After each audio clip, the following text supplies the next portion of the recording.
லத்திகா படம் திரைக்கு வரும்போதெல்லாம் குவாட்டரையும் கோழி பிரியாணியும் கொடுத்து கூட்டத்தை சேர்த்தார் பவர் ஸ்டார் சீனிவாசன். இப்படி சொந்த காசுல சூனிய வச்சு கொண்டிருந்தவரை ஒரு நடிகராக மாற்றி அவர் திரைக்கு வந்தா கூலி வாங்காம கை தட்டுகிற அளவுக்கு ரசிகர்களை அமைத்து கொடுத்தவரே சந்தானம் தான். அவர் மட்டும் கண்ணா லட்டு திங்க ஆசையா படத்துல பவருக்கு வாய்ப்பு கொடுக்காமல் இருந்தா இன்னும் குவாட்டரையும் கோழி பிரியாணியையும் சுமர்ந்து கொண்டே தெரிஞ்சிருப்பாரு பவர் ஸ்டார். சினிமாவில சம்பாதிக்க ஆரம்பிச்ச பின் அவர் பேசியது என்ன தெரியுமா?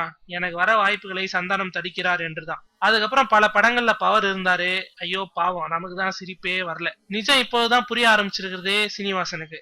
சந்தானம் நடிக்கும் படங்களில் சுத்தமாக ஓரங்கட்டப்பட்ட இவருக்கு மீண்டும் வாய்ப்பு வேணும் அப்படின்னா கொள்கையை மாற்றிக்கொள்வதை தவிர வேற வழியே இல்ல. சைவ கோமாளி அப்படின்னு ஒரு படத்துல முக்கிய ரோல்ல நடிச்சிட்டு இருக்கிறாரு பவர் ஸ்டார் சீனிவாசன். அந்த விழா மேடையில சந்தானமே கதி என்று சரணடைஞ்சிட்டாரு. லத்திகா என்ற 100 Days படத்தை எடுத்துட்டு வீட்டுல இருந்தப்ப என்னை தேடி வந்து வாய்ப்பு கொடுத்தவரே சந்தானம் தான். என்னோட அன்பு தம்பி அவர். கண்ணா லட்டு திங்க ஆசையா படத்துல நடிச்சதை என்னால் மறக்கவே முடியாது அப்படி இப்படின்னு பிளேட்டை திருப்பி போட ஆரம்பிச்சிட்டாரு. இதெல்லாம் சந்தானம் காதுக்கு போயிருக்குமா? போனாலும் மீண்டும் அவரை அழைப்பாரா? டவுட் தான்.